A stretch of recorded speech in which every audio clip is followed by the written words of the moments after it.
All right, guys, if you look around the internet, you would believe that berberine can benefit dozens of conditions, but that's simply not the case. I wanted to make this video because with a lot of things about better health that you're going to find online, the truth is somewhere in the middle. Let me be clear. Berberine can benefit some things. I'm not saying that, but there's three conditions in particular. It not only does not benefit, it could actually make worse. And a lot of people are out there taking studies out of context that could potentially set you up for disappointment, failure, and I don't want that to happen. So here's what you need to know. Okay, one of the claims that is made is that it can help your mitochondrial function. If you're not aware, the mitochondria are basically the engines of all our trillions of cells. It will take the food you eat, convert it into energy. It's very important, not just for your health, but it clearly is playing a role in some of the diseases that we're seeing, and we're studying this more and more and finding this to be the case. So mitochondrial health is very important, but for example, you're going to see this trend. They took a study and they took it out of context. And the study they were looking at is that, yes, mitochondrial function was helped, but it was helped in an animal study, and these animals were fed high-fat diets. And these particular animals do not eat high-fat diets, so it's kind of a moot point. Furthermore, what they looked at is that another study showed that it can actually make mitochondrial dysfunction worse, i.e. hurting your mitochondria. So this is clearly not the case.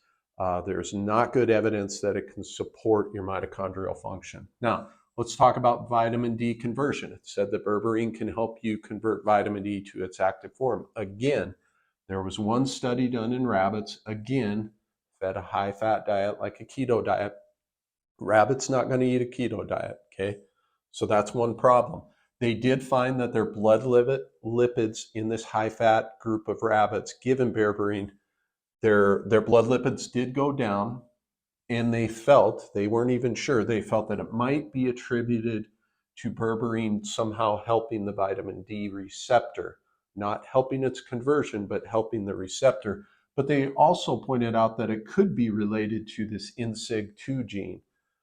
They don't really know. It's a theory done in rabbits fed a high-fat diet, which is not something a rabbit would do. I'm not knocking animal studies. Sometimes they're very beneficial.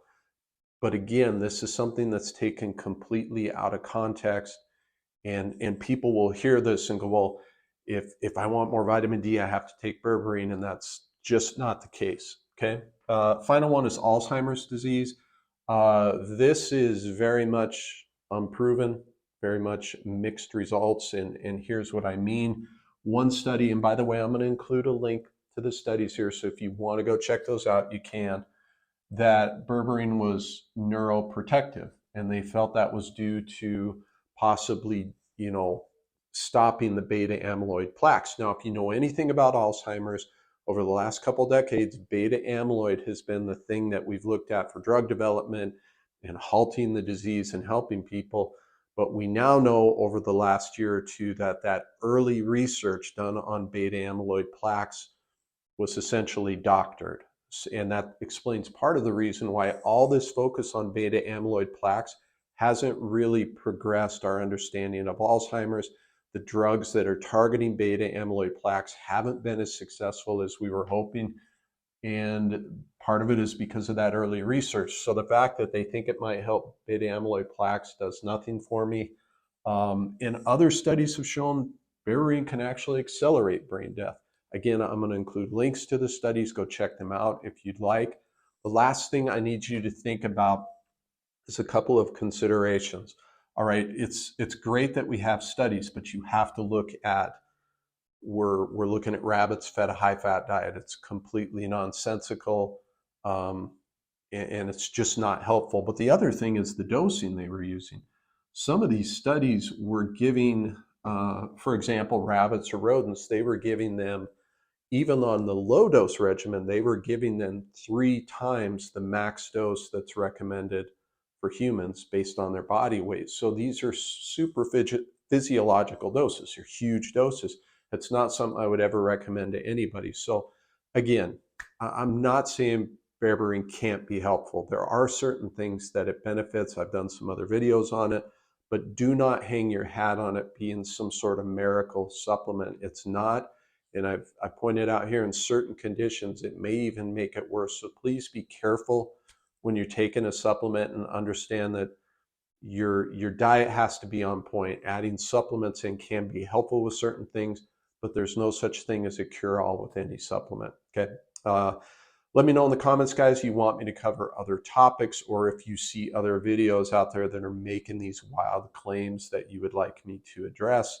I love kind of picking apart these things, because part of the reason I started this channel was to give you good information. I know there's a ton of problems with Western medicine. There's equally as many problems in the world of supplements. So, at any rate, let me know in the comments. Appreciate everything. Hope the video was helpful. Thanks.